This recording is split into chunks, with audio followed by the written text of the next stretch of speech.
Gents, welcome back to the show. Big results this afternoon for both North London teams. I want to go to EGAL first because, of course, Arsenal, you were very confident going into this game. Most Arsenal fans were, but you were outplayed for large parts. They had really good chances and you got the win, but you couldn't hold on. What went wrong today for Arsenal, EGAL?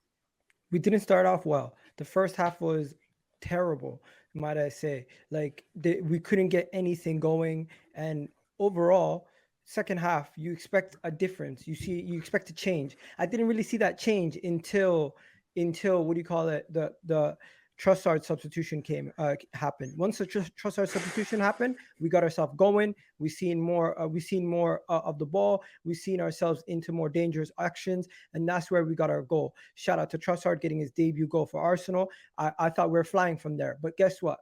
The moment you score is the moment you're the most vulnerable, and we had a plethora of mistakes. One, we can talk about the offsides, and I will talk about that obviously in a second, but three headers. No, Terry, four headers leading to the ball that was shot over Ramsdale's head, which he closed his eyes when he was try to block for the shot.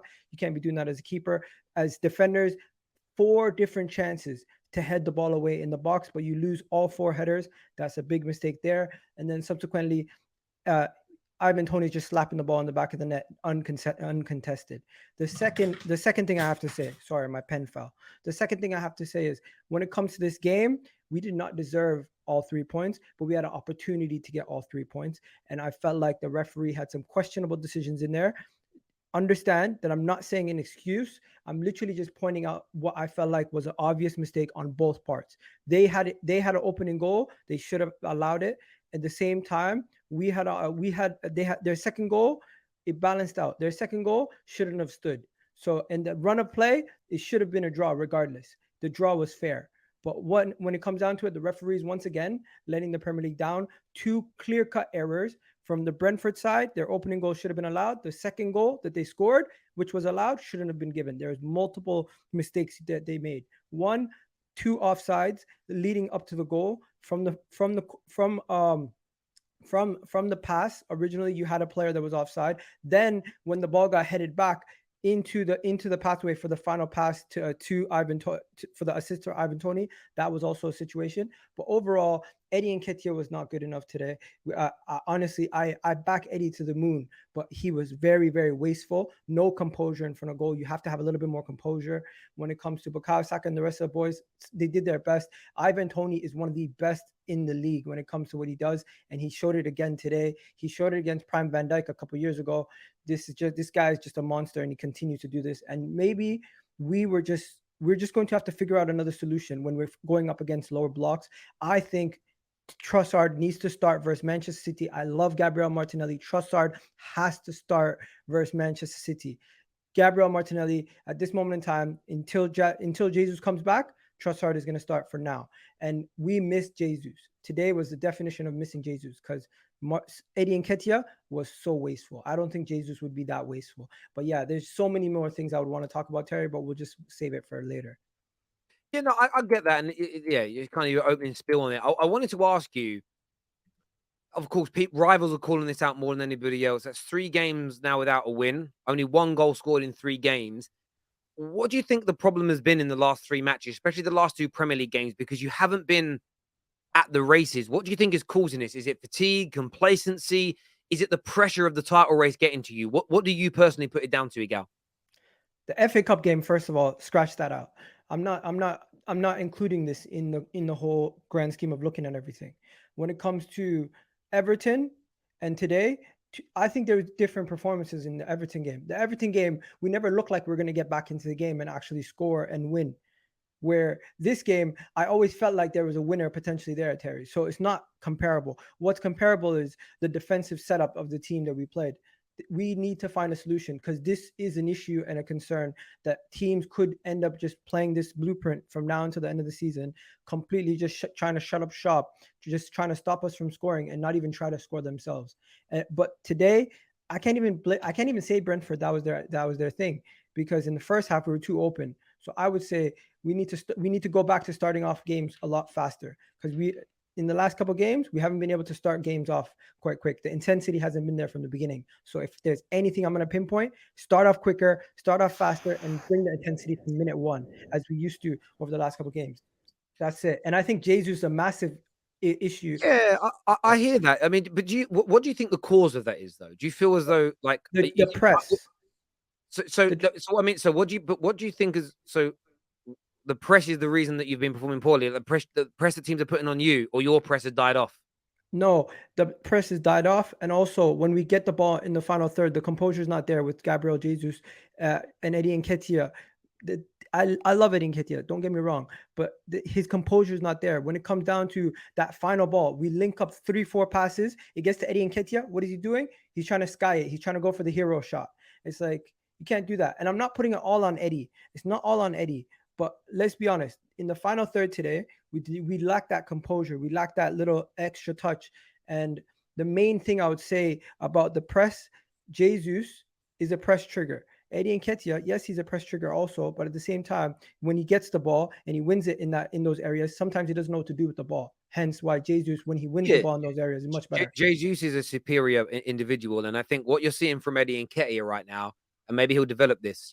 Recently I've spoke about Harry Kane, and I've said the reason I don't put him above Aguero's and Rooney's and Henry's, no matter how many goals he scored, we haven't seen how he's done it consistently in high pressure in situations. We've seen semi-finals and finals, but when you get to the second half of the season, you get to the last 2 or 3 months that we're in now, 3 months that we're in now, every game becomes high pressured.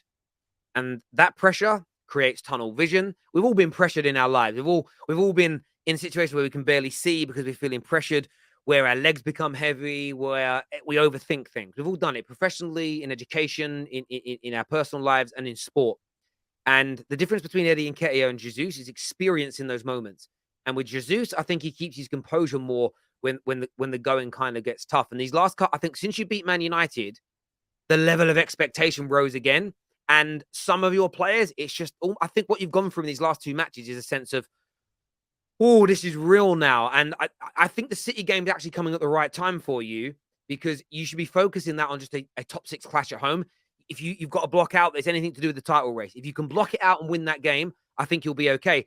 Lose to City on Wednesday, suddenly you go 4 games with no win, 3 games in the Prem without a win, and maybe some of these young players will just start to crumble under the pressure. So the next game, I think, against City, I think huge. I'm just going to say this. Ivan Toney absolutely dominated us, and that was the biggest difference between today and Everton.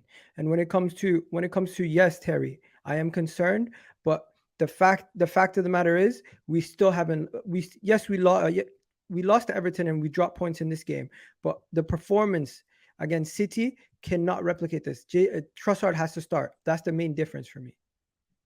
I understand that. Stay with us, EGALs. We will be coming back to you two viewers. We're talking Tottenham. We're talking Arsenal. We want your views and we want your opinions. Guys, we are going to come on to Tottenham in a minute, but I want to ask about a really big decision in the game when it comes to Arsenal. Arsenal fans are calling for this goal, the equaliser, to be disallowed for offside in the build-up to this. No lines were drawn on the pitch. Nobody got to see that.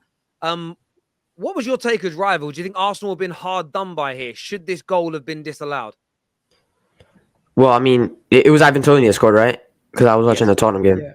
All right, so Ivan Toney, it looks like from this camera angle, and I said this last time, I don't know if you remember, but when the Champions League game happened against Sporting, the Harry Kane's goal got called offside. This angle makes it look offsides. I want to see the angle from the sideline that tells you if it's offside or if it's onside. So until I see that angle, I can't tell you. But from there, it looks like it's offsides because that angle makes it look like he's behind the Arsenal player on the right, which I can't identify who he is. But it looks like it's offsides. But I want to see the angle from the sideline, which tells you that VAR actually have. I don't know why the fans don't have access to it, because it would make offside so much more easier to identify. But from that angle, yes, it does look offsides. Yeah, what about yourself, EGAL? Because there was two. There's also the first cross that came into the box, where Pinnock, I think. I'm a little confused by this one. People are calling for it to be. I'm going to try and get a picture of that as well if I can. I'm going to get that up for you all now. Can you go to my tweet? Yeah, no, I want to get. I've got an overlay done here that I can put on the screen. I think. Just bear with me a second while I upload this. The first one that came in, and Arsenal fans are saying that Pinnock was offside. It's loading up now. Obviously, he didn't make a challenge for the ball, but Gabriel and him are kind of wrestling each other. So what was your take on it, Gav? This was the first one that was called as offside, but the ball was struck at this point. They're saying Pinnock was offside. And then on the second header here from Pinnock, 2 more Brentford players were offside. What's your take on it? Stop this picture here and let me just show you guys. Ivan Toney pushes over Zinchenko. That's a foul. That should be one of the things that you look at. Number 2, the player looks like he's offside in that situation there. I don't know if he's fully offside, but it looks like it's offside from this angle that we're looking at right now. So that's 2 potential things that could stop the game. But Terry, once again, I'm just going to say the referee was terrible from the beginning. And that goal, the equalizer, shouldn't have stood. But at the same time, you could say Brentford could also have a case for their opening goal, which could have stood also. Another goal that they scored in the first half could have stood. Yeah. I mean, I think Arsenal fans have got to be fair with that one, because that was about as much contact as Odegaard on Christian Eriksen. I honestly don't care what anybody says. The referees are always terrible. It's no excuse. Today, we didn't deserve to win. What took place, we deserve to get that draw. And I am not going to walk away from this game saying we got robbed. That is the number one thing I'm going to tell anyone. This game, on the grand scheme of things, we bossed the possession, but we were not clinical and we were not finishing, and we did not have any opportunities to actually say we if on our day we would do better. No, it is what it is. And I think that's very fair, and I think that's right. I personally, I saw all the replays when I didn't really understand what VAR was looking at. When I looked at it, obviously I was watching both games. I kind of switched. Once it went to 3-1, I had Leicester on, but I weren't really watching it. There's no point. Pinnock, he's in an offside position, but the way I viewed it, both him and Gabriel are jostling with each other. He's not active at that point because he doesn't. Again, you're only active when you make a play for the ball. Doesn't make a play. Tony first of all touches the ball.